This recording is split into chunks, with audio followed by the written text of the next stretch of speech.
See where I died? I don't remember. Yeah, I don't have a map.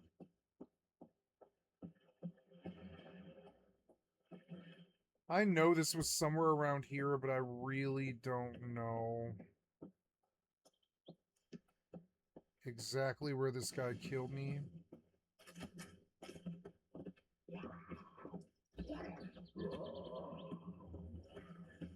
Wow.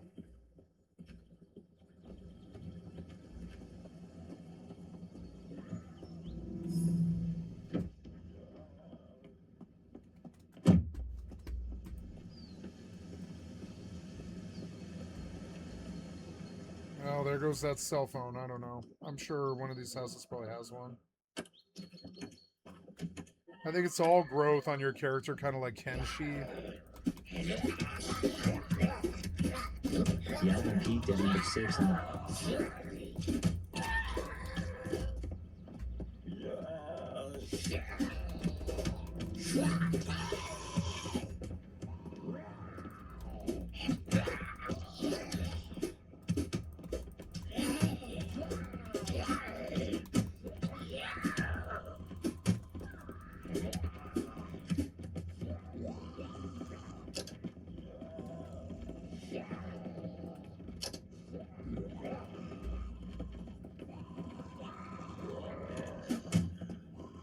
Can I go back to a save where I didn't lose that kit? Because I'm thinking, like, you know, I was thinking, like, you know, yeah, I didn't save for a long time. Back to my quick save as opposed to the auto save. Oh, yeah, I suppose I could, if I died, I could have just gone back to the auto save, yeah. Wish I hadn't done that. Yeah, this is right about when I'm supposed to go to bed. But I at least probably haven't lost my kit, which is good.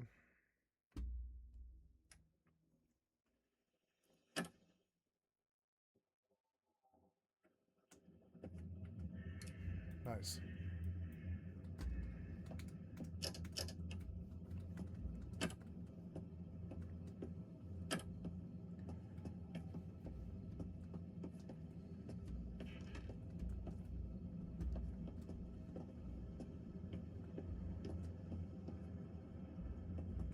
It's got graphical issues, and I'm not sure what.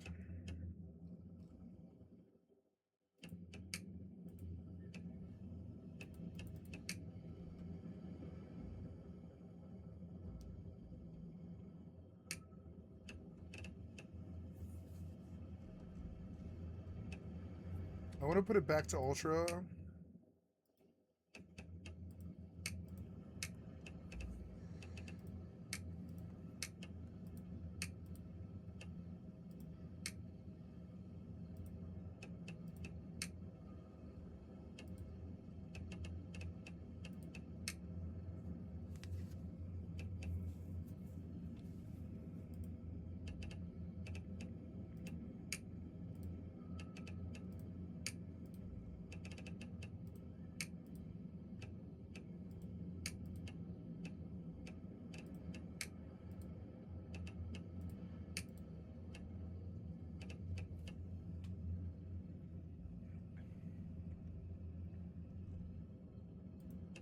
'It's an intensive game.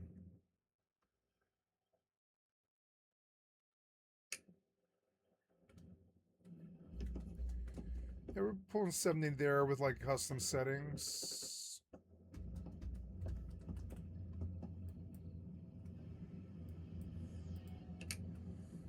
$5:30, so I want to stick for like 3 hours.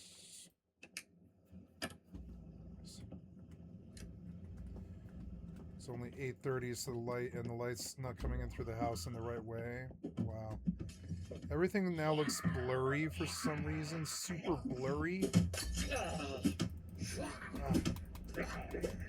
I'm dead.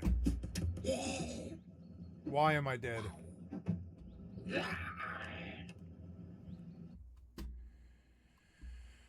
Ugh, annoying.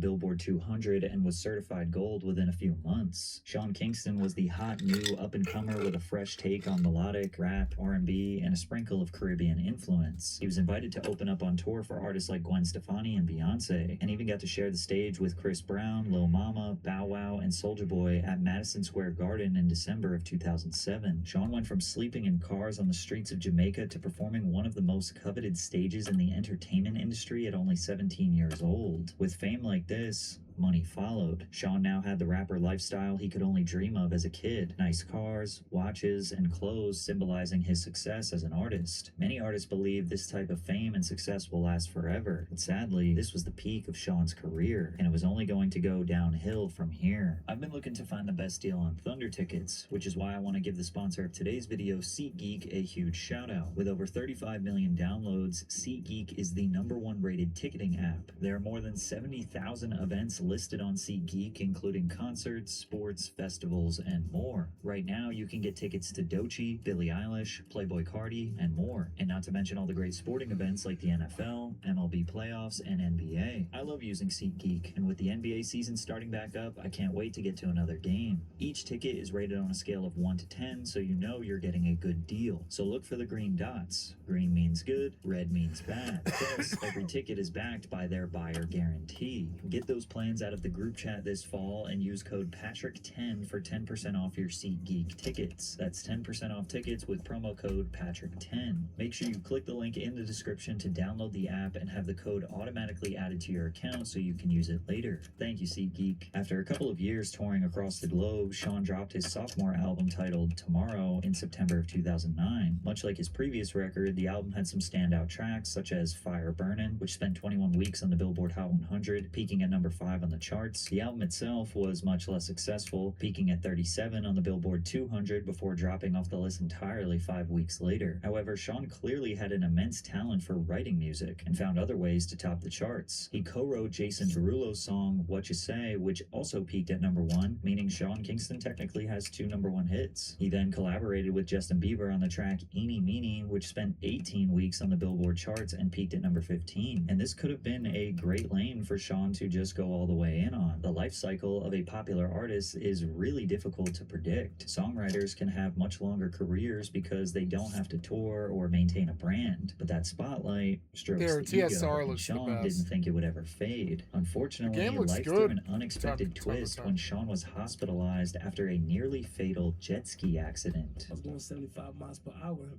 And as I got close, jet ski doesn't have any brakes. So as I got close, I tried to, try to slow down because I knew I couldn't make it under because the tide got high. It looked like I could have like I could have went under, but as I got close to it, I started noticing that the tide, it was rising up. So I started going 75 miles per hour like that guy. And then I hit the bridge. I hit a bridge and I tore my aorta, which is the tube that connects to your heart. On top of his torn aorta, he had a broken jaw, wrist, and ribs. After 2 separate heart surgeries and 23 days in the hospital, Sean walked out alive and well. Sean worked hard to live a lifestyle where he could party all day and ride jet skis as much as he wanted. But now that same lifestyle he fought for had nearly killed him. But that still did not stop him from throwing ragers at his mansion and getting sued for all the hole-covered walls he left behind when he moved out. Sean could have walked away from this accident with the realization that he was moving too fast, but it seems like that wasn't enough to teach him that lesson. After 4 years without a full-length release, Sean came back with his 3rd album, Back to Life, in 2013. The album had a standout single, Beat It, featuring Chris Brown and Wiz Khalifa, started at 52, although the full-length LP failed to even touch the Billboard 200 charts and received generally negative reviews from critics. And this isn't surprising considering Sean is more of a singles artist. He wasn't known for cohesive and immersive albums like Kanye West or even Chris Brown, who built bodies of work that fans consumed from front to back. Sean's success lived and died on the strength of singles, songs that dominated radio, lit up the clubs, and soundtracked the summer. And that's the danger of being a singles-driven artist. You need a constant stream of hits to stay relevant. Every summer, every radio cycle, every club, you have to deliver another anthem or the industry moves on. It had been 6 years since his peak, and Sean was not able to keep up with the modern club sound. But that doesn't mean he was in a tough spot financially or had to go back to sleeping in his car. It's a lasting legacy and generational wealth for himself and his family. Even then, he still had a loyal audience willing to follow his journey and the skills to continue writing music for himself and other artists. But it wasn't necessarily just about the money for Sean. It was about the status, the luxuries. And now that he was losing that, he became desperate and would embark on a life of crime just to maintain this lifestyle. Early cracks began to show in 2012 when it was revealed that Sean owed over $130,000 to the IRS after failing to pay his taxes in 2009. Of course, rappers and hip-hop artists aren't particularly known for their love of paying taxes, but headlines discussing Sean's finances became more pervasive than headlines about his music, like when he had a run-in with law enforcement in the Dominican Republic in March of 2014. Hoping to have a fun Saturday night, Sean and his friends went to a nightclub called Euphoria, where they ran up a nearly $9,000 tab buying drinks and smoking hookahs. When the night came to an end, Sean and his crew left without paying the bill, and the employees promptly called the police. Local law enforcement was able to track down Sean and his friends and inform them that if they didn't pay their bill, they would be arrested and forbidden to leave the country. Sean was deeply apologetic and explained that the managers had promised to take care of him and assumed that meant his service would be complimentary. He returned later that night and paid the tab in full. Now, of course, this could have been just a big misunderstanding. However, you will notice that even small things like this were an insight into Sean's sneaky, scammy, sinister pattern of behavior. A few months later, in August, Sean was sued for over $1 million by a jewelry seller named Avi the Jeweler. The two had a business relationship dating all the way back to 2008, where Sean had picked up a bunch of different jewelry items, including a $35,000 44-carat watch, a $150,000 custom pendant with his initials, and a diamond-encrusted Jesus piece, with the total price being over $200,000. Avi was given 7 different checks that were supposed to cover all the costs, but they all bounced when he tried to cash them out. Sean had also borrowed a $12,000 ring, and he never returned it, bringing the grand total to approximately $226K, but Avi wanted more in punitive damages. And even though initially Sean and his team said that this was just incorrect, they never even bothered to fight the lawsuit, resulting in the judge defaulting on the case and ordered him to pay out $356,000 in damages to Avi. Now, losing out on money like that should have taught Sean a valuable lesson, but things only managed to get worse, and his run-ins with jewelers became more and more frequent and somehow more bizarre. Sean filed a report to the Los Angeles Police Department alleging that he had been kidnapped during a jewelry deal gone wrong. After getting a $225,000 watch from a business called Avion Jewelers, Sean got a bad case of buyer's remorse. He paid out $185K worth of installments before refusing to pay another cent, believing that the watch he bought wasn't worth the price that he was being charged. This obviously caused conflict between him and the jeweler, so they decided to set up an in-person meeting to solve the issue. And like most legitimate business deals, the meeting took place in a downtown Los Angeles parking lot on a random Tuesday night at 2 in the morning. What could possibly go wrong? Sean got in the car with the intention of returning the watch and swapping it for a different piece. That's when one of the jeweler's crew members snatched the watch from his hands, locked the car, drove him away from the parking lot, and dumped him in a back alley. Sean tweeted, "Love all the fans, I'm okay and safe. It just hurts to work so hard for something and have someone thinking they can just take it from you." While this seems like wise words we can all agree with, this is incredibly ironic coming from the guy who is actively entrenched in a life of scamming others. However, when Sean tried to pursue justice through the legal system, the investigating officers found the entire situation to be extremely suspicious and felt that the case was best suited for a civil court. Sean decided he wasn't going to take the case to court, and that seems strange on the surface. Then it starts to make sense when you take a closer look. You see, rumors about Sean's potential financial struggles had been rising around the time his Bentley G-Wagon and Lamborghini were repossessed. It became even more clear that Sean was in a tough spot after he got sued by his own lawyer. Supposedly, Sean had racked up a $17,000 bill from James Gangitano for legal services provided sometime in May of 2013.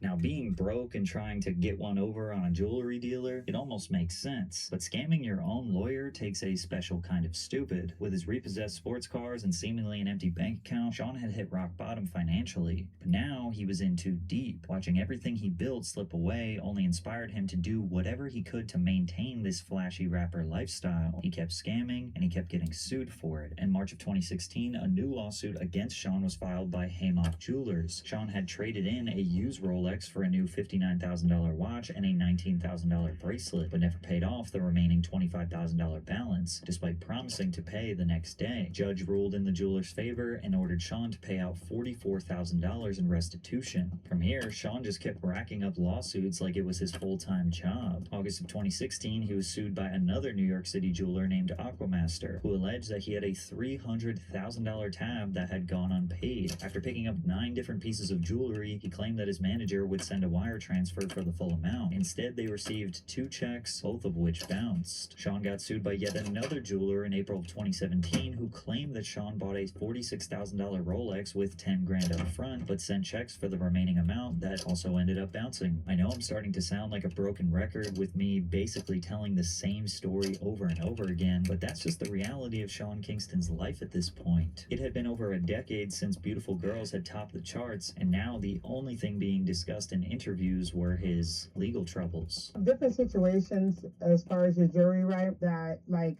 of course, all the jurors seem to always be coming after you with lawsuits and things like that. Like, why is it that they keep on coming after you? Always some tricky stuff to it. Like, what is going on with that? I have paperwork with every jeweler that I ever did business with. When I go to a jeweler, I say, okay, I want this, I want that, I want that, I want that. Yeah. And they'll say, okay, 350,000. My bad. It'll come to more than 350. It'll come to like 3 something, like 380. And I give them 350, and they'll say you have a balance. So the rest of 30,000, you're gonna do the payments. If I'm late on one payment, it's not I'm late on the payment because I don't have the money to pay you. I'm late on the payment because my mom handles my business and she's all over the place doing the main things at once because I don't have a business manager. So when I'm late on that payment, it's not like I can't pay for it. No, the money is there. You know what I'm saying? Like, I live in a house, I pay $35,000 a month. That's over $300,000 a year. Yeah, you do have an elevator in your crib. I do have an elevator in my crib. So how is Sean Kingston broke? I have 4 properties I own in Port St. Lucie. One in Tampa, 3 in Port St. Lucie, Florida. Like, I have money coming in, but it's just that these people are very, very, and no disrespect to this, but they are very, very money hungry, and they only look at clients as a dollar sign, and that's not right. Sean's life at this point is essentially trying to prove to anyone and everyone that he is good for the money, but we know that was a lie. During the court trial with his former lawyer, Sean was ordered to reveal all of his personal financial information. Within these court documents, Sean confessed that he owned no property or vehicles and was currently living with his mother. His bank statement showed one account with only $6.96 and 2 other accounts that were both in the negative. Sean was broke, but that didn't mean he was exempt from future litigation. The judge ordered Sean to pay out another $300,000 to settle his case with Aquamaster Jeweler. It was also reported in late 2020 that a warrant was placed for Sean's arrest on charges of grand theft after failing to pay for jewelry that was delivered to his home. Sean's legacy went from a chart-topping pop star to a relentless scammer. With no money and facing hundreds of thousands of dollars in court costs, it's a miracle that Sean wasn't locked up for skipping out on payments. It's also a miracle that he found a way to get one last chance to turn his life around, but he ruined it. Despite being irrelevant for a decade, he managed to sign a multi-million-dollar record deal with Empire Records. You know what? I'm all cleared up. You know what I'm saying? I don't owe nobody no jewelry. I'm good. You know what I'm saying? Right. I got like I said, I did a $4.2 million deal with Empire. You know what I mean? And I'm blessed. And that's the thing too. When we talk about like, As soon as I got that, I started clearing up all this because I ain't want no karma.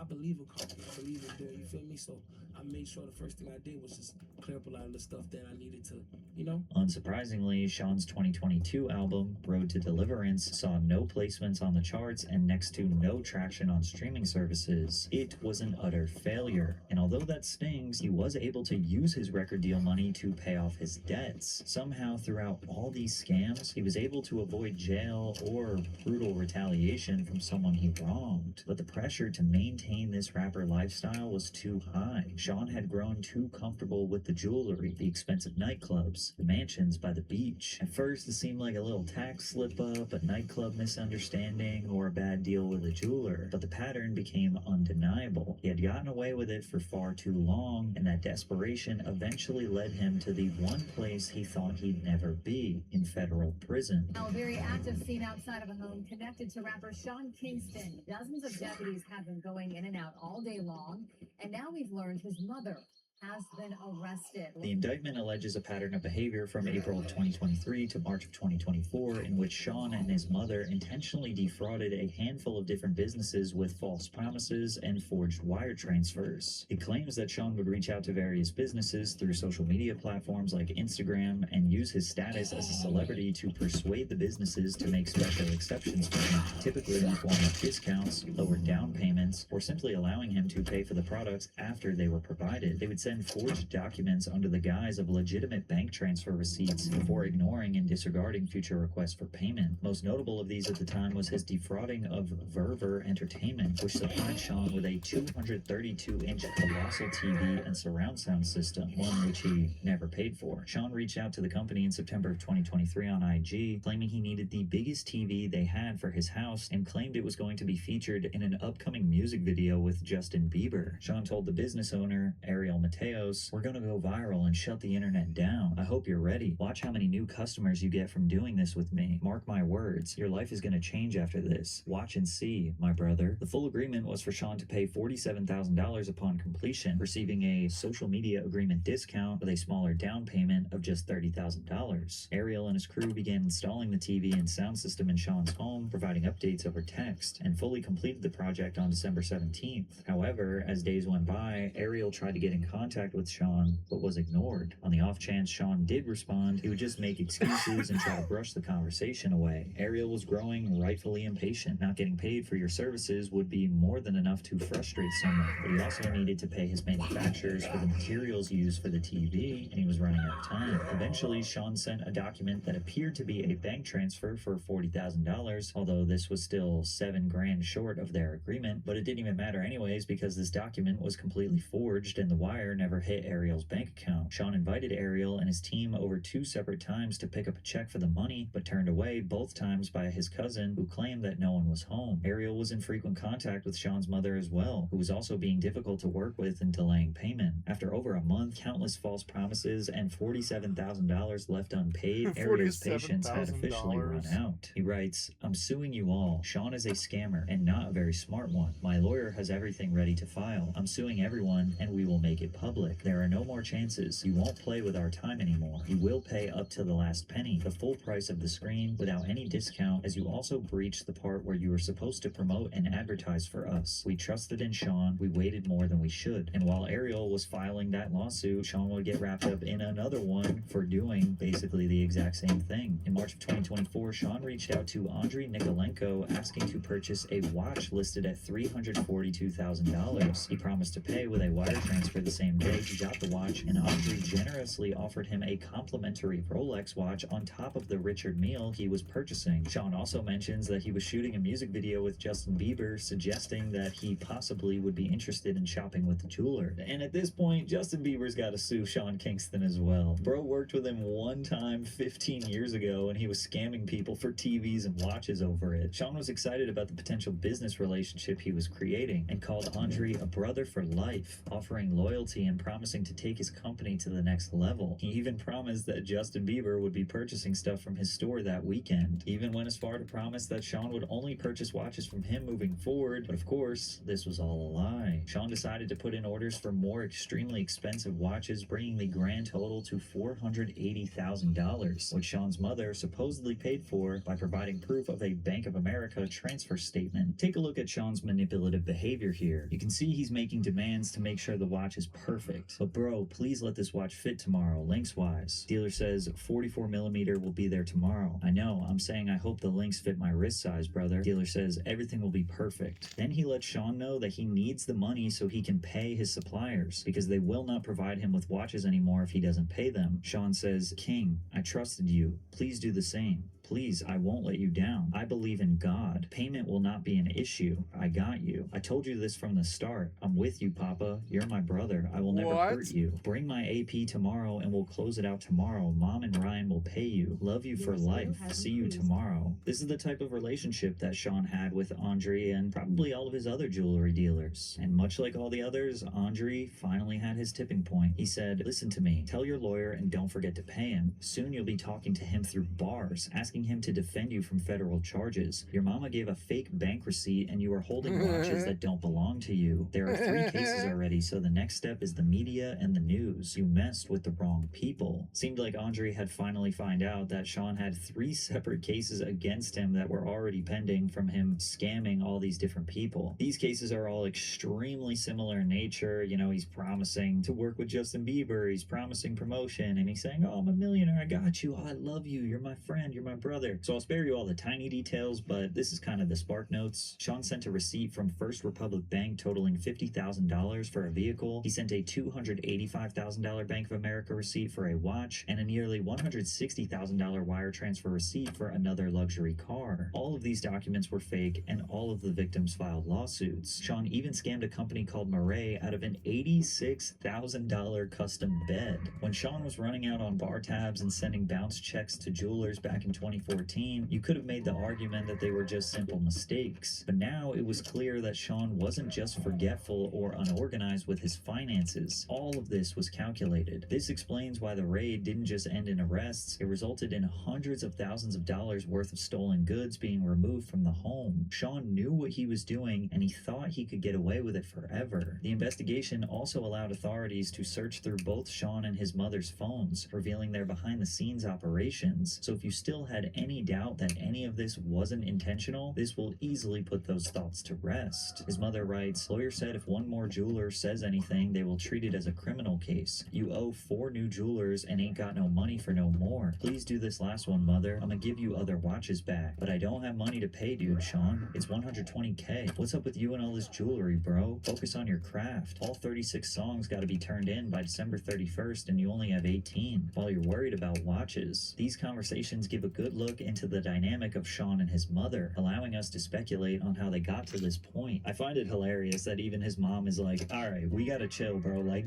get in the booth, bro. Get in the studio. Make some songs. Then again, considering Janice's previous convictions relating to bank fraud and filing false documents, she may have been running the show. She knew he was clearly addicted to scamming and acquiring all of these luxury things that he did not need, but since she was highly experienced in forging documents, she helped him get his fix. Therefore, she's complicit and just as guilty as him. She worked with 2 individuals named Mark Mosqueda and another named Ryan Music that she facilitated these forged documents with. Within these conversations, she made her intentions very clear with her doing shady business. Can you do this receipt so I can have them leave me the F alone? Do Bank of America, $285K. It's my people, just to shut him up. The evidence couldn't be any more clear. Both Sean and his mother Janice willingly and intentionally scammed a plethora of different business owners with They were false high. promises They were probably and both forged high. documents. They were found guilty for a heap of different financial crimes. I'm sure Janice they was were. sentenced to 5 years in prison with 3 years of probation, and Sean was sentenced to 42 months or 3.5 years behind bars. A heartbroken Sean Kingston burst into tears as U.S. Marshals took his mother into custody, begging them to protect her. Sean's legal representation chalked up the situation to his ignorance on money management and claimed that he was addicted to buying jewelry. Of course, none of these are valid excuses. What? When you're addicted, you Addicted go to to rehab. buying When you have a lot of jewelry? money, you hire someone to help manage it. And when you have no money, you either cope with the fact that you can no longer afford go to work. luxuries, or you go get your bread up. Time and time again, he lied to people's faces, scammed hardworking business owners, and forged documents just to surround himself with meaningless possessions. Watches, chains, giant TVs, luxury beds. It was about ego, about clinging on to an image he could no longer afford. And because Sean built his life on exploiting trust for shallow status symbols, it's no surprise that nobody cares about his downfall. So when So he he's finally also like landed himself 60. in jail, it wasn't shocking, it wasn't tragic, it was the inevitable conclusion of someone who got exactly what they deserved.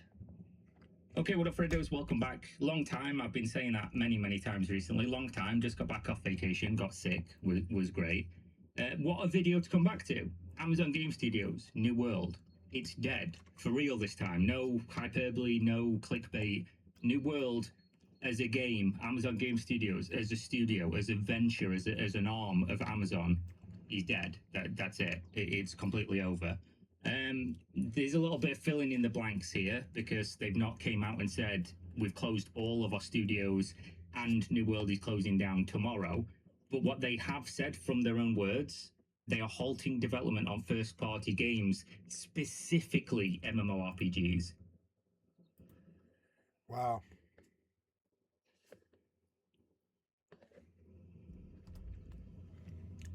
You just want to start? which is what New World Piece of is. shit cocksucker I've seen software people talking developer. about a massive wave of layoffs at Amazon. People were saying up to 30,000. Now they're saying 14,000. We won't know until some more reporting comes out on this. But as a quote, they are saying, Amazon is saying specifically this: while we're proud of our success in first-party AAA game development and publishing, we have made the difficult decision to halt a significant amount of our first-party AAA game development work, specifically around MMOs, within Amazon Game Studios, including making significant role reductions in our studios in Irvine and San Diego, as well as our central publishing team, wrote Steve Boom, Vice President of Audio, Twitch, and Games. Man, what a fucking job this guy's doing. He should be one of the people laid off, because Twitch is a mess. Their game studios have always been a mess, and didn't even know they did audio, but there we go. So, Amazon Game Studios, if you didn't know, they have multiple studios. Irvine, Orange County, is the one that was doing New World, basically, did the whole of New World, and was maintaining New World as it stands now. There are people claiming that the entire studio, Irvine, has been laid off. Now, there is no confirmation on this, but this is from the Amazon employees subreddit, where people who work for Amazon are all posting in this mega thread their role, how long they've been at the company, if they've been laid off. This is not the most credible thing ever, because it is just a Reddit comment, but I have checked on LinkedIn, and I went through. Amazon Game Studios has been delisted on LinkedIn, or at least it was when I last checked. A bunch of the people I Amazon got disbanded today. Like AGS got disbanded today.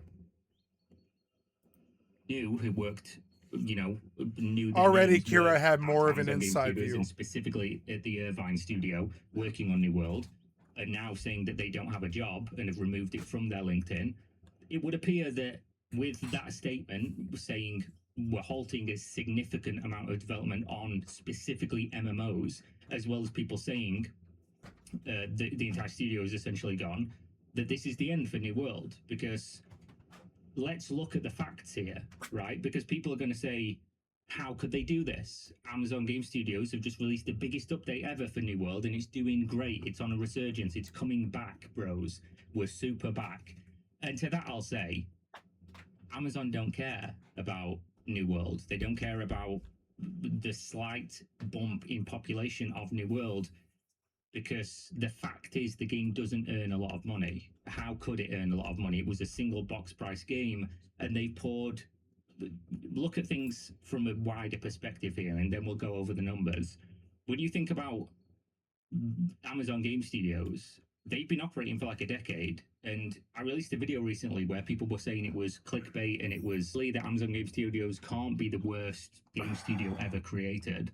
But that studio has been running for like a decade. They've spent billions of dollars, and the single success of their entire endeavor has been New World. And New World has none of the games were that good. They weren't like end all be all games. I wouldn't say New World was like wow good. I wouldn't say it was EVE Online or Final Fantasy 11 good, or even Rust good. I think it was New World good, which is like another step down. I think New World belongs up there. I always thought the New World in 76 and ESO and Final Fantasy 14 would dominate the AA space. And I think of all of those as AA's, because as weird as it is, I don't really think Bethesda or ZeniMax have any idea how to make an MMO. Consult ESO if you think I'm wrong. I think they know how to make a full-voiced RPG romp with a lot of content and a lot of lore and a lot of cool mobs and stuff and spell effects and shit. But in terms of MMOs, I just really don't think ESO or Bethesda or ZeniMax has any clue how to make an MMO.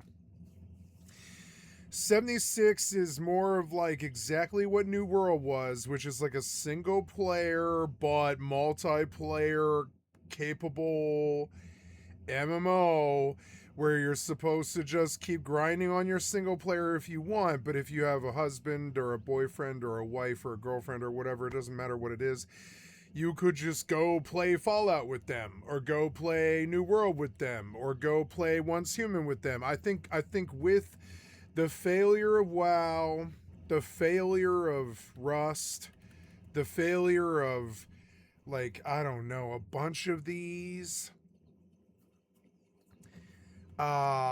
It's hitting hard, and their response to it, all the money men's response to this, is to kill the AA studios, and all that's dominated because the news is not good. The gaming news is not good. Like, there's like 5 good games a year, and they're all like $70 to $100. So like, and that prospect is just kind of dim for the whole fucking gaming thing. And it's like that for every industry. The longer we let people just charge crazy amounts of money for everything, including groceries or rent or whatever it is, the worse the world's gonna get. We can't charge this much money for stuff so that fucking rich people can sit around in their mansions. We can't do that. It's not something that's feasible anymore. And then we're starting to see it. The AA companies are fucking shitting the bed and going tits up, and that's not too good. You know, this is, to me, AGS was a AA company. I still think the same of Bethesda and ZeniMax, and I think it's weird because these companies are in the single player realms are extremely good. Like, I wouldn't say AGS was, because they're just brand new, but everybody else the fuck was. Bethesda's good as single player, but I don't know if they're that good at MMO. 76 wasn't amazing when it launched. Remember the Engoodening of No Man's Sky? 76. They all lie at launch just to get their shit to a reality where they can make their say and try to win us over and keep us there. But even No Man's Sky I still don't think is that amazingly good. No, they're all AA games that don't have that weird lightning in a bottle that World of Warcraft and Rust had for me. Now, I think of 76 as a AAA MMO now. Particularly because the soundtrack's outstanding, the graphics are not outstanding, but they're good. They're like good for an MMO. There's so much graphical content in 76 and so many different biomes and stuff that I would say it is graphically a really impressive game. It has a lot of whimsy to it, kind of like Rayman or one of those, or World of Warcraft, right? So yeah, 76 is a competent MMO, and I've spent a lot of time there, but I just don't put it up on the same level as a World of Warcraft or a Rust. Or even like I don't know, I can't think of any other games where that hit as hard as that. ESO did not hit as hard as that. 14 did not hit as hard as that. Guild Wars 2 did not hit as hard as that. There was like two AAAs, and I thought New World might have the capability to claw its way up from the AA fucking mire of mismanagement and corpo bullshit and lies and overcharging and season passes and bullshit. They thought a season pass would save them. I think 76 did too.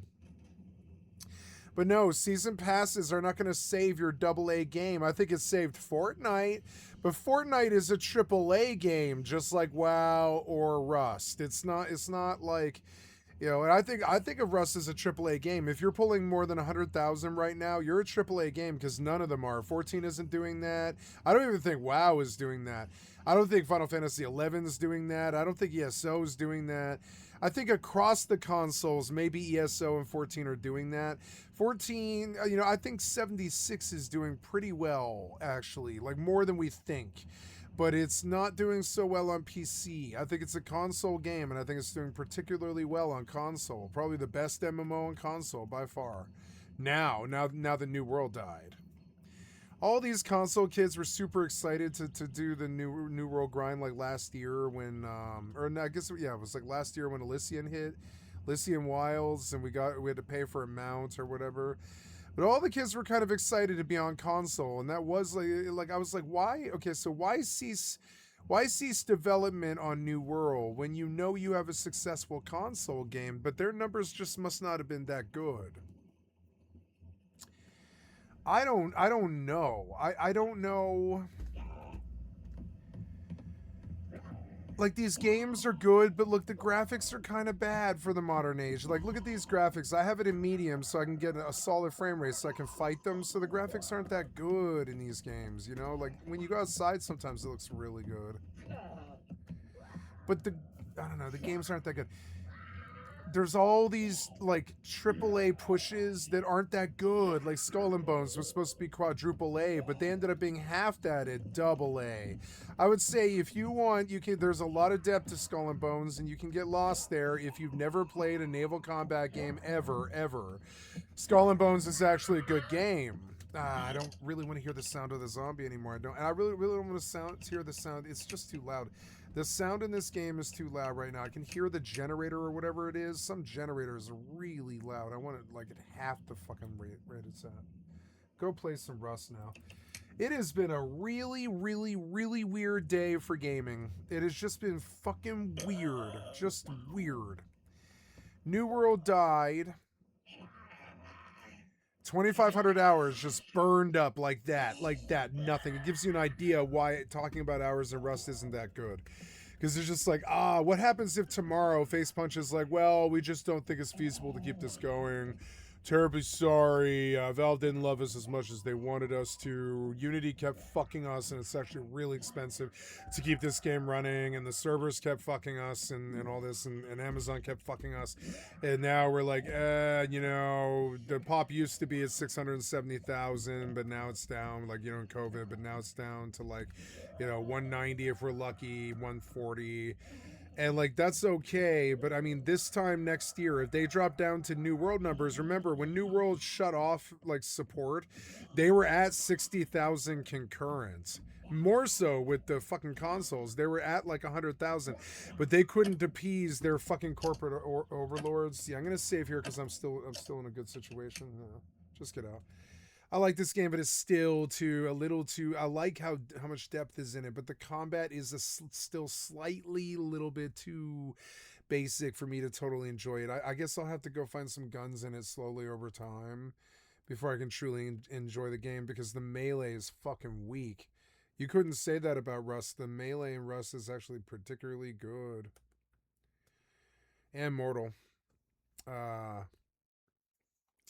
Mortal's a AA game that's just like holding on. I guess today I'm supposed to feel all depressed with the death knell of New World. I'm supposed to feel like MMOs are dead. That, I reached out to Begon today, and I was like, I'd sank 2,500 hours into New World, and he was like, Zoomers just don't like MMOs, and it is kind of a bad, it is a bad toxic time waste. I just don't think the games are good. If the games were good, like Rust, I wouldn't feel so bad about the toxic time waste. I don't feel bad about having 5,000 hours in Rust. I really don't. I feel bad about the fucking people that I aggroed along the way. I wouldn't even speak of them negatively if they'll leave me alone. That's how bad they were. They were such... I mean, I don't even want to... There, right there. I immediately begin to be negative. And I promise myself, if they talk of peace and they don't show up and they don't stalk me or treat me like shit anymore, I won't be negative towards them anymore. If that's my concept of peace. If they'll be peaceful with me and leave me alone, stop stalking me, I won't talk shit about them anymore. I won't. And that's, to me, that's my concept of peace. That's what squashing the beef is. I've had to do it a bunch of times in my life. You be cool with me. Your name never enters my mouth ever again. It's just as if we never met. That's how it's going to be for me.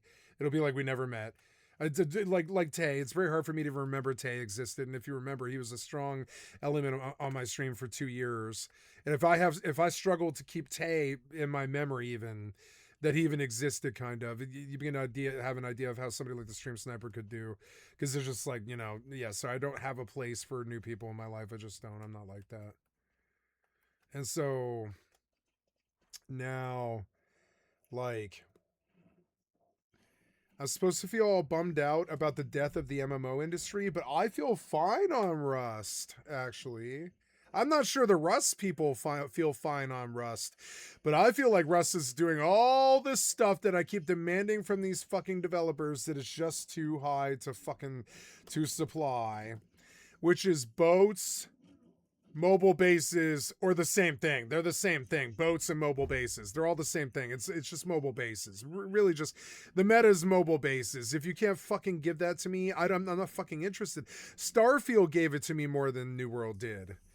Like 76, one of the reasons I still play it, even in Once Human 2, is you can just move your fucking base at will if you build the right base. If you build like I built into the side of the mountain and it's entrenched here and I have all this stuff that I don't want to move and all this, you can't pull it. The system's so bad you can't actually spin and pull the base somewhere else like Once Human. Once Human was superior in building than 76 was by a lot. But yeah, look, it like drains all your stats when you go to sleep, and that sucks because I wasted like an entire bear just to get my stats full, and then when I went AFK, it just drained my hunger dry, and now I have to go hunting, which is annoying. That's all right. We'll go hunting. We're looking for some desert animals around. Let's see if anybody shows up on the procs. Nobody's on the procs. There's no stream snipe or anything bullshit, right? But I mean, like everybody's pissed off. Like there's not enough games to play. But I come out here.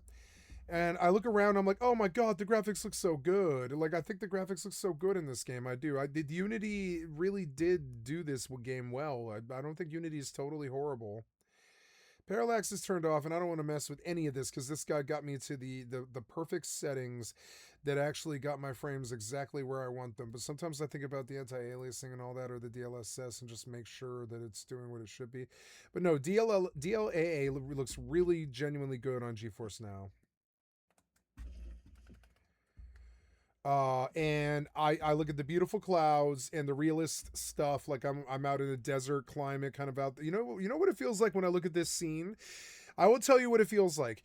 It reminds me of a scene in my mind from a movie called The Two Jakes, which is the sequel to Chinatown with Jack Nicholson, Jacqueline Nixon. Jacqueline Nixon. I can't remember. I'm just gonna leave it.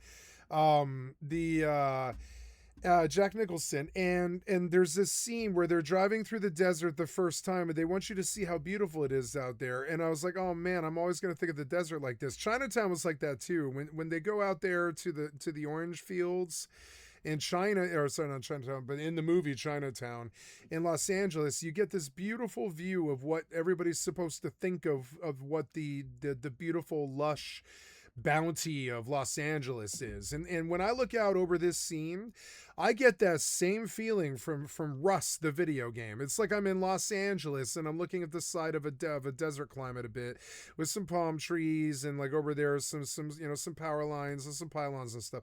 And it kind of reminds me of some of the more sort of desolate desert areas that kind of encroach on town areas of places like Ranchos Palos Verdes and shit like that. And it's beautiful, fucking beautiful. I didn't expect Unity could do something like this. And it's naturalist, and the sun is setting. It's 5:30 in the afternoon. I could go up and I could RP go up there, but I have to drink water first.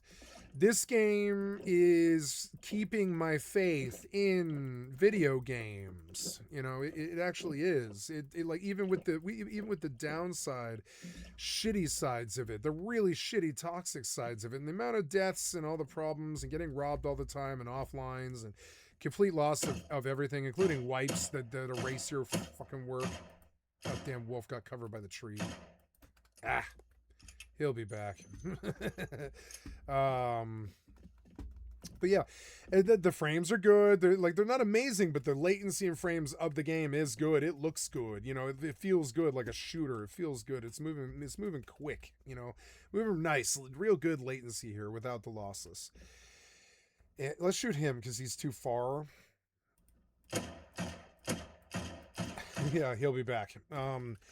And I guess I should get out my M39 and just get on the roof. I'm in a sniping mood, so I'm just gonna go snipe because I can.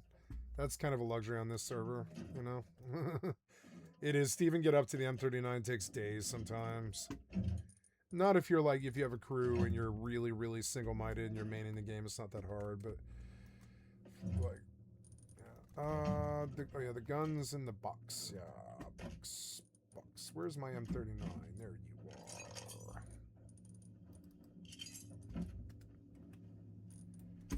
Okay, I've got a scope to find targets with a binocular and a sniper rifle.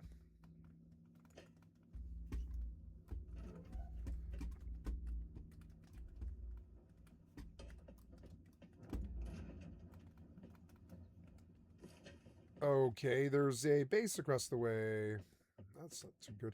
Somebody came when I was away, and they built an outpost space, and it's a blueprint for sale. Odd. Do you really need to build on the other side of me or whatever? This guy's not showing up on procs. No, he's not on procs. Interesting. Why power it? Do you need power in there? No, it's security. It's like security for their. This is like a very, very secure turret control, turret protected blueprint thing. Yeah, what are they running in there? That's a smart idea. To set up an outpost. Well, let's go see what's there. I'm gonna shoot things. Dick, where'd your friend go? There he is. There's a headshot.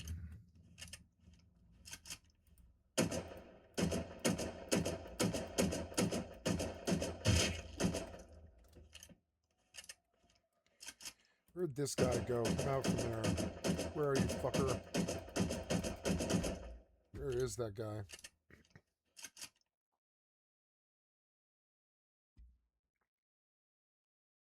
They want my money, but I mean, I don't have any money. I'm not going to buy anything from you. You got guns in there? I'll buy guns from you. But I mean, there's like one guy on the server. Do you really think I'm going to buy from you? I'm the only guy here. I'm not going to buy from you. There's like 17 people on this server. 5 of them are active. 2 of them are you. The other 3 are me and my stream snipers. Like, nobody's going to buy from this. This is totally silly. Plus, the wipe is in like, what, 5 days. You're silly. Why would you waste the time? And like, another problem with this is they could just be fixing to come. That could just be a fucking. They could just come raid me and then stuff that vendor box with everything that they robbed me for, which is fine. Come rob the base. There's nothing in there. Give me a reason to go build another base or whatever. I don't care if you raid me on Rust anymore. Especially not on this server where I have like lots and lots of fast ways to build a base with like way more capability than most people normally have. So one of the reasons why I play here is I don't care about people threatening me. It's weird that I feel like it's a threat, but I mean, they very pointedly built this right in my fucking view so I could see it. Like, they want my money. That's cool, I get that, but it's also dumb at the end of the wipe. It's like, come on, guys, are you that bored? If you're that bored, just like strike up like a trading thing on the Discord and spend the time doing that with people who actually respond to you. Like, why build a base outside my base to try and get me to come over there? Now maybe they have something I want. I'm not above that, you know. I don't want them profiting off me selling them things or buying things, excuse me. But let's go see. Did I kill the other guy? Yeah, I killed the other guy, and I killed the scarecrow. I like their little vendor base. It has a lot of RP value to it. I'm going to steal the idea.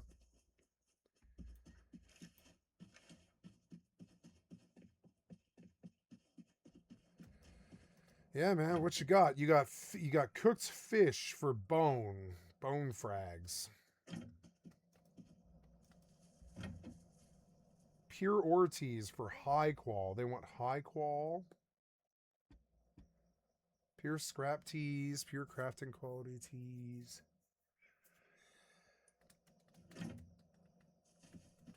Yeah, I mean, if I cared about these things, I would buy them. Yeah, you think I'd buy pure clones for high qual?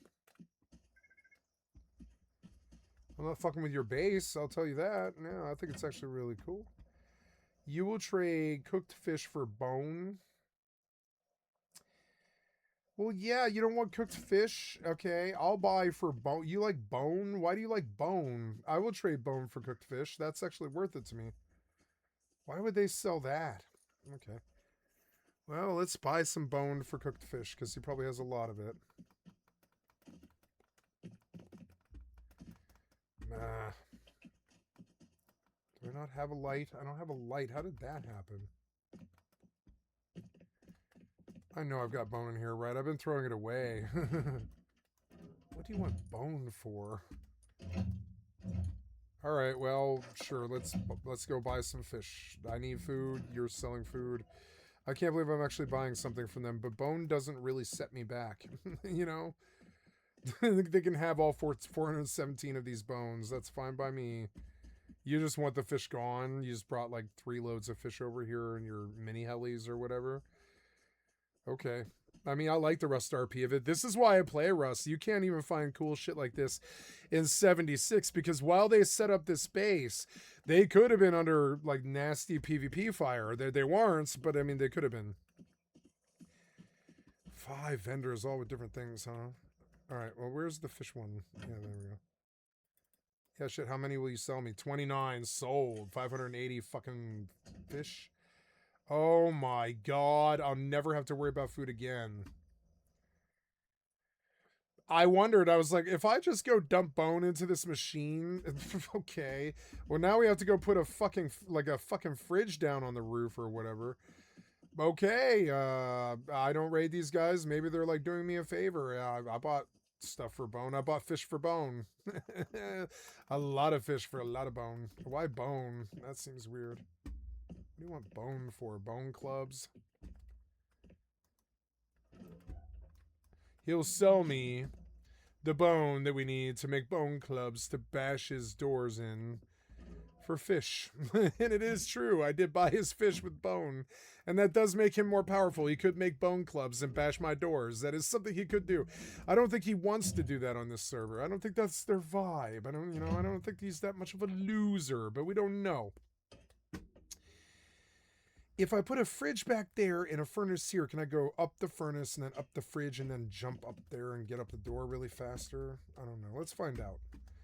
I'm going to make a fridge. I need to put away some food. Let's go. Oh, man. I should put a bunch of this in the car.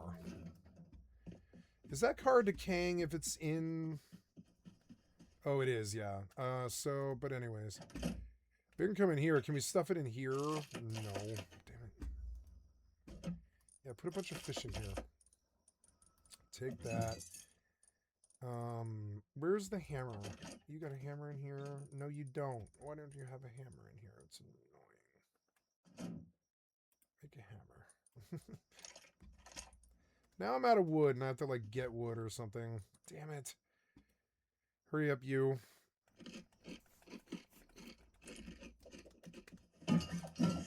Stay alive, cars. Stay alive. I'm out of wood and that's so annoying to me.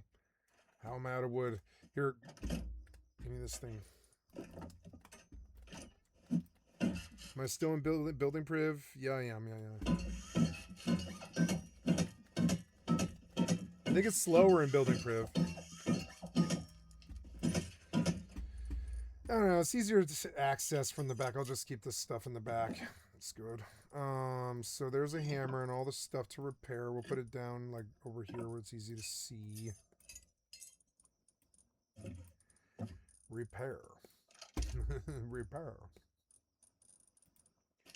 My kitty's just purring and enjoying me doing my thing. I got all the bone back that I bought this fish with. I can't believe I bought this much fish. I have to put a fridge. They're all going to rot. That's one of the reasons why he's selling it for bone, because they're all going to rot. There's no like usage of them. What do you need the bone for? It seems weird. Got to get this in a fridge right away. It's only going to serve me for like a day, but it's still good. It'll serve me for all the deaths of the next day or whatever. So how do I make a fridge? Is it just metal frags? Fridge. Yeah, it's just metal frags. What's that? It's a Frankenstein table. Head, torso, and legs. Anyways, we're going to put a fridge down right the fuck there, I think. If that doesn't wedge me too badly. Does it wedge too badly? Maybe not. Let's see.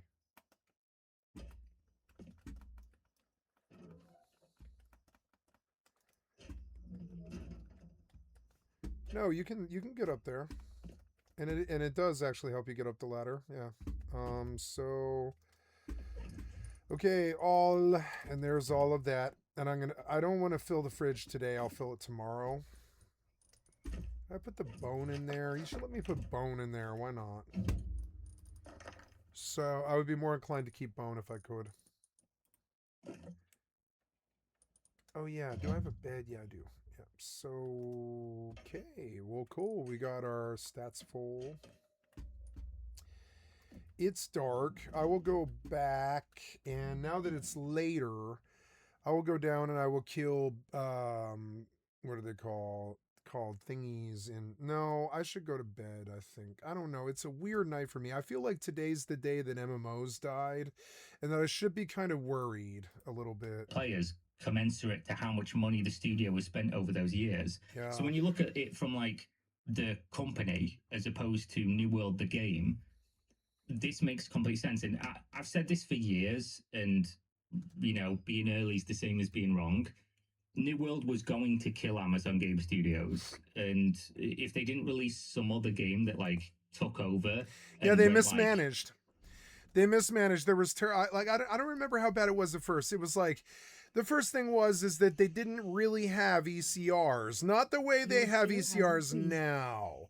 What they had back then was different tiers of smaller rooms with boxes all over them, and you would jump around to the different, you would run down hallways to different hallways. And it was sometimes a little bit bigger, but it wasn't like Merc or what's it called? CK or any of those places. It really wasn't like that. It was like a better example would be, oh, I don't know. For one thing, they made the game way too slow when it started. It was too slow. Like you would sit there all night chopping trees just to get like 200 gold or something, which is insane. And it is still like that. It's kind of still like that. It's and the money was important. You kind of needed it. The gems were all like, 100 gold a pop and shit like this. So you were constantly putting like 700 gold worth of gems in gems in your set, and like 30,000 gold was a lot of goddamn money. It still kind of is. It still kind of is, and yeah, I had zero hope the LOTR MMO was going to be any good anyways. Yeah. crazy numbers, like Fortnite numbers. Yeah. New World was always going to be the game that sunk the company because they mismanaged. They did. There was an exploit that they didn't deal with right away that people were just finding by accident, which was like if they alt tabbed while they were using a certain ability, it would give them essentially invulnerability. So they would use this to just cheese fucking PvP. I saw it on YouTube pretty much the day it came out, and they kept talking about it for like 2 months afterwards. They were like, there's this terrible exploit in New World that they just didn't take care of before like 600,000 people left, and they blamed it all on one dude. It was pretty much one dude. They were like, one dude's been exploiting PvP once in a while to take indefinite damage while he's in a duel or a fight. And and he alt tabs and it makes him impervious, and he keeps doing it when he's about to die long enough so he can potion or whatever. And then all of the little PvP gremlin rats started doing that because those people tend to kill games when they find exploits and stuff. And then by the end of the month, they were like, don't play this game. The auction house is incredibly annoying to use and is a really backwards ass system that's foreign and native to fucking WoW players because it's like mostly buy orders. And buy orders is a thing that I understand as an E player who's been steeped in European MMOs for a really long fucking time. Speaking of which, why is Eve off even? Why is Eve off right now? That seems weird. I don't think I turned it. Oh yeah, I did. Did I turn it off? Yeah, I did. I logged out. Because I was warping, yeah, and I didn't want to lose my faction warfare progress. But yeah, so I guess I'm gonna stay up late these days because I'm not drinking. Who cares? I go to bed at like 2 a.m. or whatever. It's not that outside the thing. So. And I wouldn't really call that mismanagement. The real mismanagement is when you finally reached 60, which was way too slow. It was like 3 months or something. It was so dumb. It was exactly like how WoW Classic was when it first came out. I remember sitting outside Starstone Barrows, or not Starstone, but the level 35 dungeon, not the 25 like Amarine, but the level 35 dungeon is when it got really slow. From like 35 to 43, it was just butt ass slow. And, I need a pumpkin head here. Pumpkin head. Where's my pumpkin head, damn it? I know I have a pumpkin head here. Is it in the car? It must be in the car. Pumpkin head, I know you're here. Pumpkin head's not here. No, I need my pumpkin head. Go, go. Are the candies even on the ground? Yeah, they are. So, pumpkin head. Thingy. And bunny suit. Is bunny suit in here? No, bunny suit's not in here. But no, wait, I want to wear. Yes, bunny suit is in here. Yeah, bunny suit and thing. Okay, here we go. Candy vision. I know that the road is more likely to shoot at me, so we're gonna move away from the road. The other guy logged.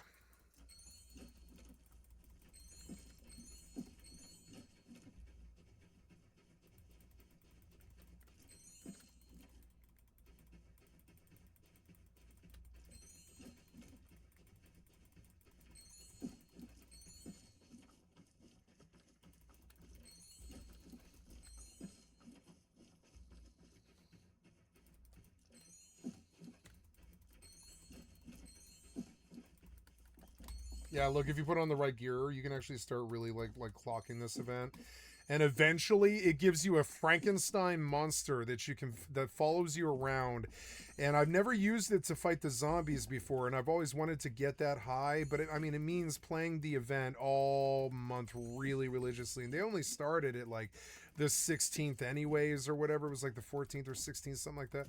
So I've only had about like 12 days to work on this or something like that, and I've been working on it pretty hard all 12 days, and I'm not close to a Frankenstein table. It's weird. I think they should improve it a little bit. I think I am kind of like getting better at it, but the only reason I'm good at this is I had the best Rust player I ever met was my friend Boomkin, and he taught me how to do this well. He was like, if you don't want to do a lot of running, you just consecutively aim at the center of a circle that you run around aiming at the center of the circle. And it makes it so that you can just steer where the candy is at all times. And eventually you get so much in the center like this that it's all over the fucking place. You don't need to worry about steering it anymore. And he's right. Look, his theory, I can't believe he went out of the way to like tell me his theory about collecting Halloween candy. But it was right. He is right about this theory, and it does work. And like, if you steer the first ones in the center of a big concentric circle, like kind of like hungry hippos, more and more spawn for some reason. If you can get more and more close to each other, more and more spawn for some reason. I love this Halloween event. I always have. Look, and I got a lot this time. I got like 65. Now this other guy, he logged back in, which is weird. He like logged out in the middle of the event. 5, 4, 3, 2. Eventually there's like candy everywhere and you're just like mass stacking. 70, 79. Not bad, bitch. Upgrade. Just eat. So now we'll be able to convert some mediums, but not many. Oh, I should just go get the candy out of the car. Yeah, I got all the candy out of the car. Let's check the procs, because the pop jumped.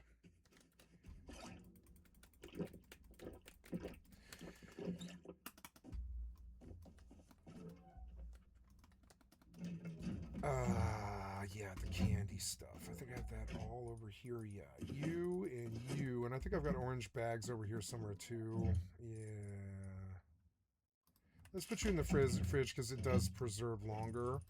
Apparently, if you're in snow and you have a fridge, the food doesn't decay at all, which is a good reason to live right inside snow, maybe? I don't really know. Oh, yeah, I got to put my old armor back on. There we go. And then the bunny suit and the pail.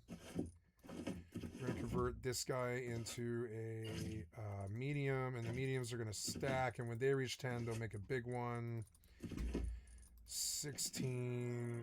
Oh, yeah, right. Oh, did we take this site? Oh, I'm in here. I'm just taking risk. Go. Jump through Stargate. Go, bitch. He's going to target. Go. He's going to target. He's going to target me. I'm going to die.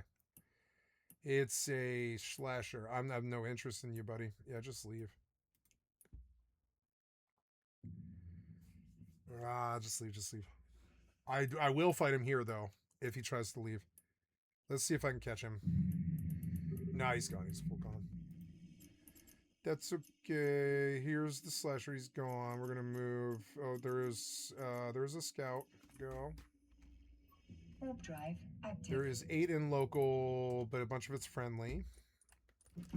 925 metal frags. It's good. I want to start just like chewing away piecemeal at every game. Like right now, I kind of got what I wanted from Rust, and there's not. I only have to take care of one base, so I know this base is intact with 57 hours, and we're doing pretty well there.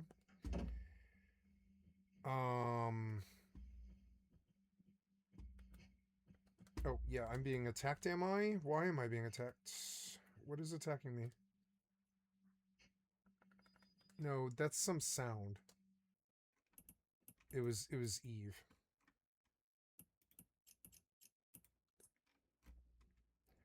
Warp drive active. All right, we're gonna fight Dalmo.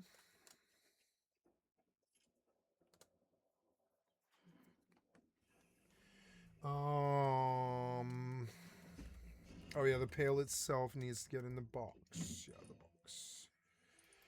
Pail, boxes and guns, boxes and guns, boxes and boxes. Your skill and has boxes and increased. guns. All right. Yeah, we have done enough for here on this game, and we will log in. With all that fish, I can just, you know, eat my fill, and hopefully it'll be there tomorrow. Quit desktop. Okay, we are in here. We are launching against... Oh, State Frigate. Did we take this site? Oh, we did. We took this site. Caldari has the advantage now. We took this quickly. Never mind. Well, let's go look at the faction warfare. The system in question was flipped while I was AFK today. Yep, I'm in Renaral now. Or wait, no, I'm sorry. Yeah, we were flipped. So now we go to Abanal. Show info. We're going to go to a station, the Combined Harvest Warehouse. Set destination. Fast jump. Warp drive active. Kill more Dalmo. And log in Mortal. And I will go try and get a daily done before I go to bed. Because I got about half an hour. Something. I believe I'll keep a solid 2 a.m. 3 capsules in this at this thing. Odd. What's going on here? I can't see. Oh, it's 2 capsules. Yeah, I don't know.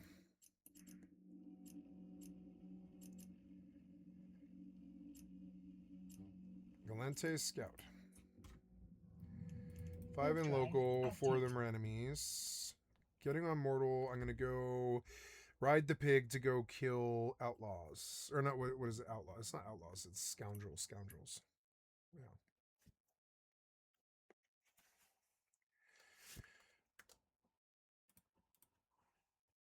Mortal to best scoundrel camp near Faburnum.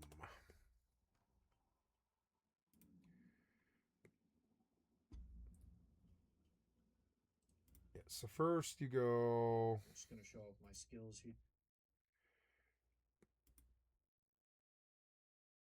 So there's like out.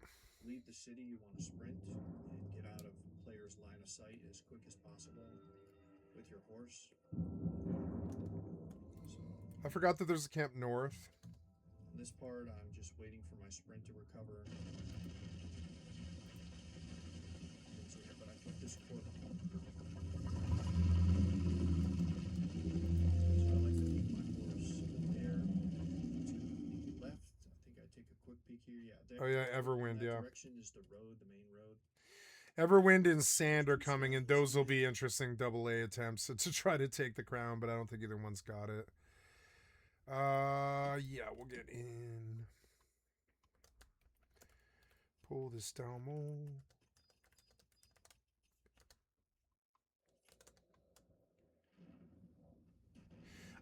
Yes, the scoundrel route, right up there. Yeah, some of them are bandits, some of them are scoundrels. Yeah, they all are scoundrels. Yeah, that's a good spot out there outside. Actually, I forgot about that. I can go in the basement, but the problem is with that is you get ganked down there a lot. And up there, I can actually sprint away on a pig. I have a pretty good chance of sprinting away on a pig. Okay.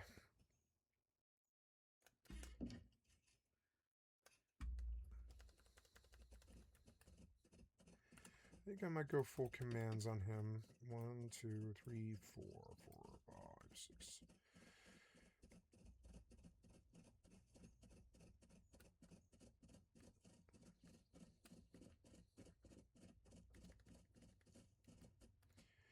I would kill the soldier because he has free loot.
Oh, gotta go loot the thing. Did I get him?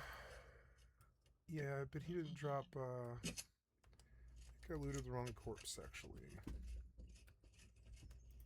There we go.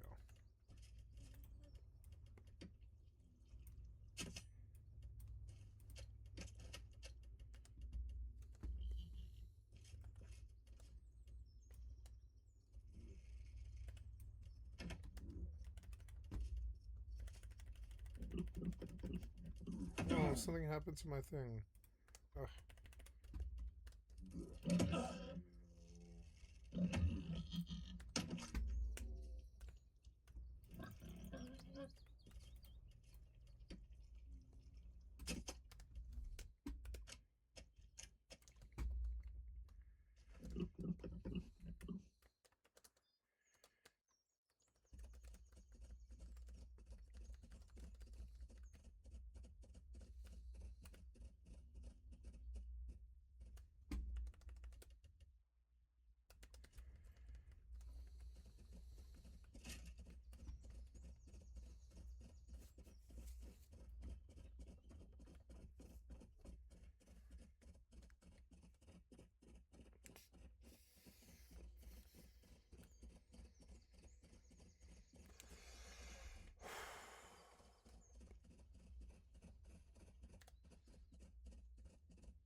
Can't believe that. Spent so much time and money on this. It was all the eggs in this one basket because every other game they tried to release failed before it even released, basically, or got cancelled in development. They just had New World. And when you look at the numbers of New World here, when people turn around and say, oh, New World's doing super well now, surely they can't shut it down. Zoom out, guys. Like, if you look at 1 month, you're like, oh, that's great. What of 3 months? Oh my God, it's on a huge comeback. Go to 3 years. Like, it's below where it was 3 years ago, and it's not going up from release of this new update. It's going down, zoom out completely to max, and you see that they've had blips like this 1 year ago, 2 years ago, 3 years ago, and it's still down to comparatively to them less numbers for a new, the biggest launch ever that makes the game the best it's ever been. So it makes complete sense why this is happening. I'm super surprised it's taken this long. That being said, people are going to say, oh, well, they're just halting development. That doesn't mean it's closing down, right? Business announcements come before game announcements and service announcements. So them saying we're halting a significant amount of development means a couple different things, and there's a couple ways that this could go. One, they just close the doors on New World, like almost immediately. They just come out and say, oh, game's closing. Here's the end of service date. Sorry, guys. It's closed. It's done. The second being they have a skeleton crew that just keeps the game on life support. The third being they That's outsource what the retail game FFXI did, to and they're another company fine. and don't class it as like first party anymore. That's and just maybe what they'll put do some with money New into World. continuing to maintain it. I'm okay with Either that, way you honestly. look at this, the game is essentially dead at this stage. Like, Yeah. I don't think that's clickbait or hyperbole. Them saying they're halting significant updates on specifically MMOs. Most of the people at the studio maintaining the game being laid off. That's the end of the game. It either gets closed tomorrow, or the service comes out very soon. That's I'm exaggerating, obviously. It either gets closed very soon, and they announce the closure very soon, or they just leave the game to bleed out until it reaches like a threshold of numbers where they're like, okay, now we flip the switch and the game's done. Unless they change their mind, which why would they? They've left this game in development in the studio making games for a decade, spent so much money, and they cannot turn this game around. They've just not managed it. You really want on, huh? They cannot turn the company around. The only success they've had in recent years has been publishing other people's games. And that's where Amazon's going to go. As they say, basically here, they're just moving into what everybody knows all these big companies are moving into. They're not going to develop games. They're going to try and onboard people to their platform being Amazon Prime. They just want to basically bundle in as much value as they can into a monthly subscription service, just like Microsoft's doing. Yeah, that's what they should have done. They should have just been like, this is a free MMO, like old school RuneScape, that will never ever get more content, but it will just continue to be like perfected and the optimized, and and seasons will run, but they don't ever go higher than 800i level or whatever, etc. And you can play it on single player mode now or private server mode now if you want, and they should just sunset it. I don't really know why they don't sunset it. It's okay. It was an experiment that failed, and that happens in the human race sometimes. So what do? You don't kill the game. It's an online game that we're gonna miss if it's gone. I don't know. At least for me, but I'm one of the deluded 40,000 that stayed around. So for those 40,000 people, we're really gonna miss the fucking game, like everybody else misses their games or whatever. Like WoW players miss classic WoW when it was current or whatever. So we're gonna miss this, but I don't know. What do you mean unable to use weapon skill? Just go. You're so annoying. Oh, did you freeze? Ooh.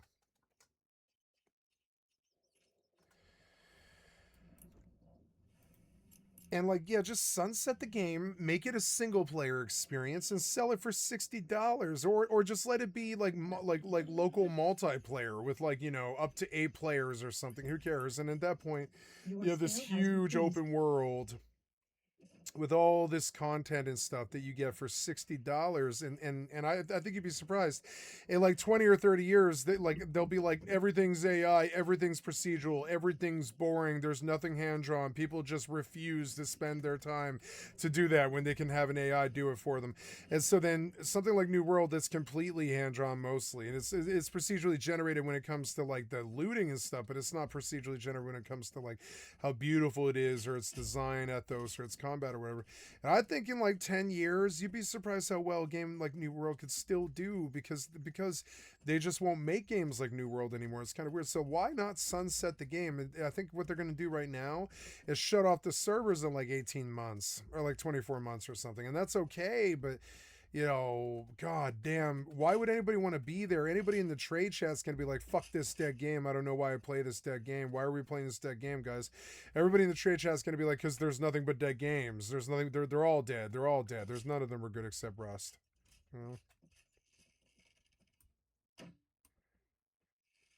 And that's why they should just make it a single player game. You know, they did that. They kind of did that for Terra, and Terra stayed around for like another 5 years after that.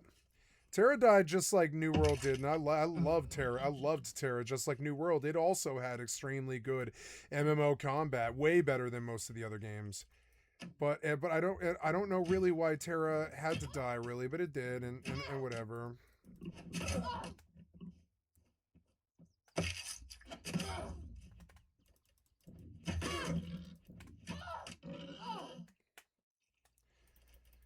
It works if the pig's behind me.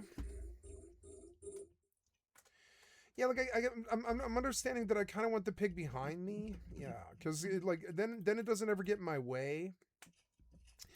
I'm learning not to ever put the pig in front of me because it just blocks my fucking shots and I kill the pig. But yeah, as like us, but as subsequent damage, like from the back, it's actually super strong. It's like a backline defender. It's actually super good. And I let her come up to me, and then I have the pig attack, and I wait. Yeah, and it's just supplemental damage that doesn't block my shot. That isn't annoying. If I do it too early, the pig goes behind him. But I mean, that's not too bad actually. My main thing is I'm learning not to sick the pet early because then he just gets in your way. Just gonna keep dumping loot on this fucking pig until I'm full. So this was the entire, I think this is the entire, yeah, this is like the entire, or no, there's a couple more, huh? Hit him pretty good.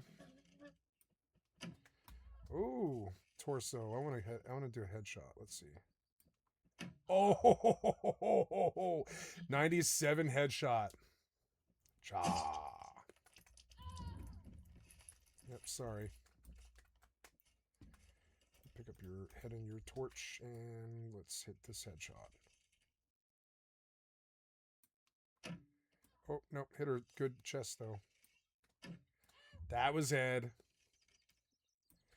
The bonus isn't that good. It is like 10 or 15 damage, which does matter, but it's not like that good. I need to spend more points in my relic chart or whatever. I'm learning that if you just don't let the anger dominate your fucking experience, these games aren't that bad. They're not that good. They're like double, I would say Mortal's like AA. I would say 76 is AA. I would say Once Human is AA. I was starting to understand that. Like I tried to make like 3 or 4 or even 5 like AA games, try to step in as like mains. And I don't really, I don't know. I don't think that was a good plan. Oh, A was hit by bandit. What bandit? Oh God. Okay. Well, let me get a nice headshot first.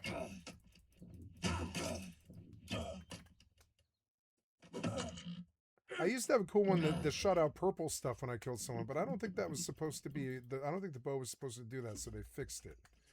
I liked that purple one. I wish they didn't take it away, but it is gone. I don't get the execute with the purple like magic spell abilities anymore because I think that's like a staff thing or something or whatever fucking mages use dagger. I don't really know. Yeah, why not kill dead? There is a lot of mobs right here in this little constricted space, and I have it to myself. So, ooh, me hit good shot on him. I'll just down the healer right now. Yeah, put the pig on him. Oh, it was a good shot. Good time for you, bitch. Oh.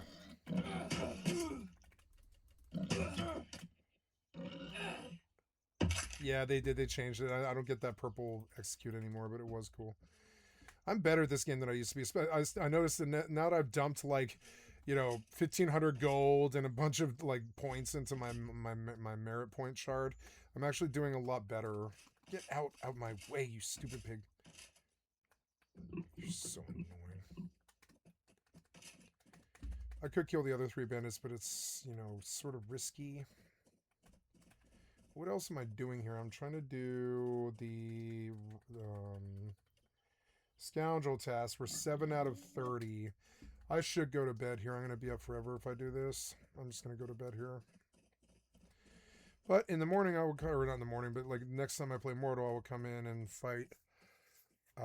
Where's a safe spot to log? I think it's like better to, well, I'm killing scoundrels, so let's start up here. Learning there's a lot of yellow sepia at this monument if I ever need it. I wish I'd known that because I had a yellow sepia daily. That's all right. Can I hit shots here? Yeah, I can probably hit a shot on anybody who's like walking on the bridge there, maybe. I don't know. But anyways. The tree kind of protects me from vision. So I will log here. Safe log. It is time for bed. I will run the rest of this video and then log. I will stop this recording here, guys, with a reminder that you, I'm going to keep the stream going, but I'm going to stop this recording here with a reminder that you've been watching Skycatlive. I'm a full-time variety gamer all day, every day. Click on the cat space to donate. Come to the Twitch or the YouTube. Give me a like, sub, or a follow. Thank you so much for your support, guys. I really love you guys, and yeah. And so I'm going to stop this video so I can upload it, and I'm